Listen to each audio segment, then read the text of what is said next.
What's happening, guys? So today we're going to discuss how to set a health and fitness goal. So the most important thing when setting a health and fitness goal is actually understanding your why. So it's easy enough to set a vague target like I want to lose weight, I want to build muscle, I want to get stronger, but we really have to go a little bit deeper and try and understand why do we actually want to do these things.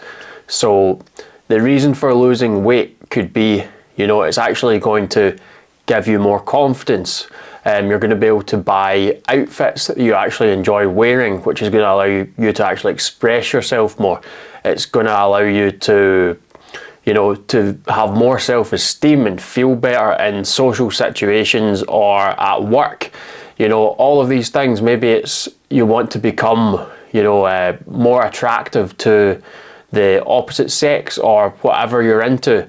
It could be any of these things. You need to understand the deep level why, and it might just be you have some sort of health crisis that you actually have to solve, and losing weight is part of that. So that could be the case when it comes to losing weight. When it comes to building strength and muscle, potentially you play a sport and you need to be stronger, more robust, fitter for that sport. So actually improving your performance in the gym is going to have a clear carryover to your ability on the field or in the ring or on the mat or whatever it is.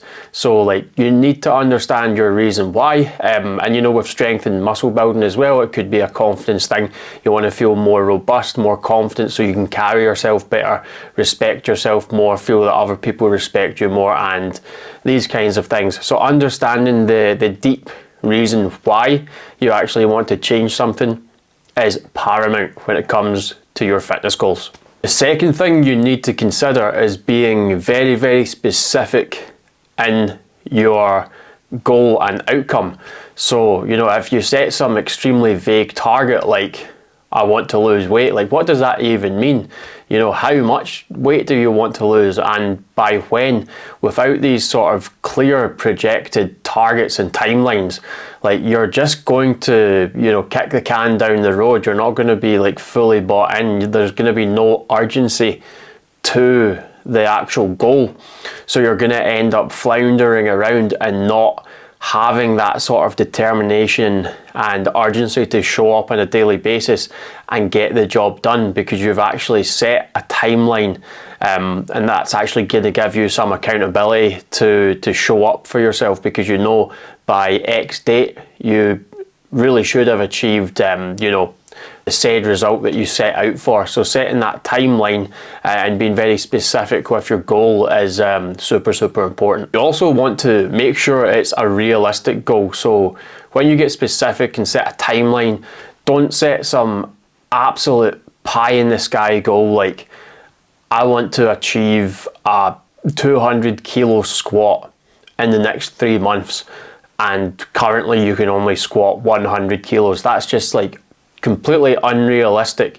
So more of a realistic goal could be I want to add 10 kilos to my squat over the next 3 months.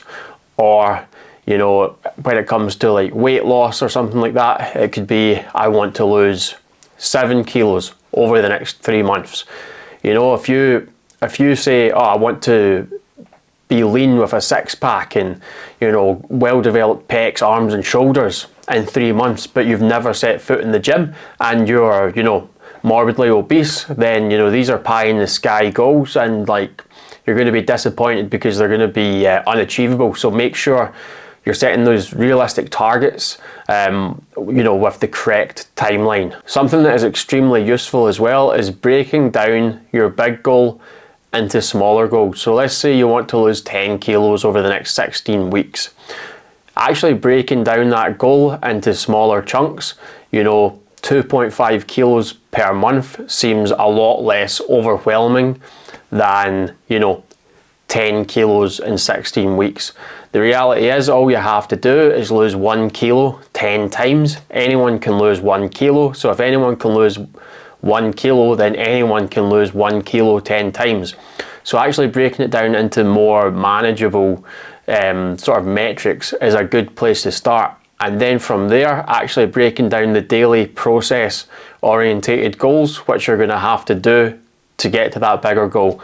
So that might be tracking your nutrition every day and making sure you're within your calories, making sure you're hitting a step target every day, making sure you're getting to bed at a certain time and getting up at a certain time so you're nice and rested and recovered and you can actually stick to all of this stuff, having a hydration target. All of these kinds of things, the daily process goals, the frequency you're going to actually train and go to the gym, that's going to fit around your lifestyle and circumstances. These are all process orientated goals that have to be dialed in for you to actually achieve the bigger picture. So that is very much worth having a look at as well. Another thing that setting smaller process orientated goals is going to do is going to allow you to actually celebrate the small wins. Okay, because if you've just got this massive goal at the end of the line and you're only going to celebrate when you hit that, that can be quite far off in the distance. So there's not a lot of like sort of checkpoints to celebrate along the way. So actually celebrating the small wins throughout the process is extremely important to keep you bought in and keep you motivated. Something else that is extremely important is tracking your progress, okay? So you can do this through taking photos of yourself and keeping track of your body composition. If it's a weight loss goal or a muscle building goal, you can do that on a weekly basis. You can journal how things went, so you're actually reflecting on the process and you can refine that as time goes on. You want to be, weighing yourself on a daily basis if it's a weight loss goal or a muscle building goal, just so you can actually track the scale weight and, decide if you need to manipulate your nutrition in any way to get you further towards your target. You also want to be logging your progress in the gym, so keeping a gym logbook so you actually have an idea of how much weight you're lifting for how many reps, so that you can always try and get that incrementally a little bit better, that 1% better every time you show up for a workout, which in essence is going to get you closer to your strength and muscle building goals and performance goals. So staying accountable is going to be something that is really, really important and can help massively.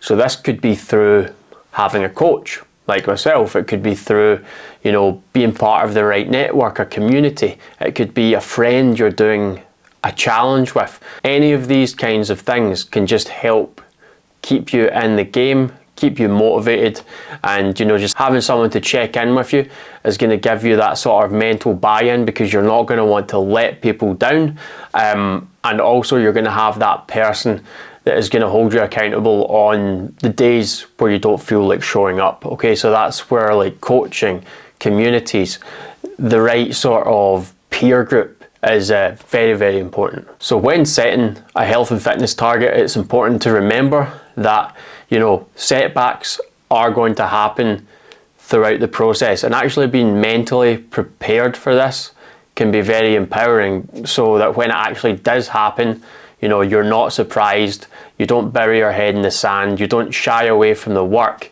you actually just give yourself the space to take a step back, revise and readjust the plan based on your current circumstances, and then actually work through that, okay? So knowing that we're all going to have setbacks, life's always going to throw us curveballs, can be very, very empowering. So these are the top tips on how to actually set a health and fitness goal. I hope this was helpful, and good luck with whatever it is you're working on.